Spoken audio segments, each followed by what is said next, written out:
Mana bechoralar qaranglar-da. Xotini uyiga ovqat bermagan. Baliq ushlab yeyapti. Mana bittasi sariq bo'ladi. Hamid aka.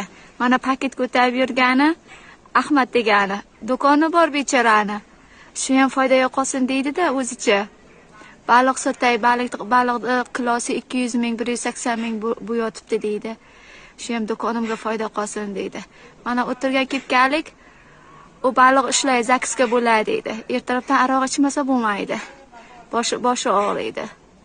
Mana ortiq qo'li kistaga, u xotindan qo'rqadi.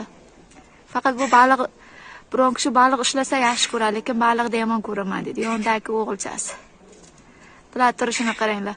100 gram aroqqa zaksga bo'lsin deb aytib yuradi bular ertalabdan kechgacha ishi yo'q. Lekin qishloqda 200 gram aroq ichsa, qishloqda shifa bo'ladi bular.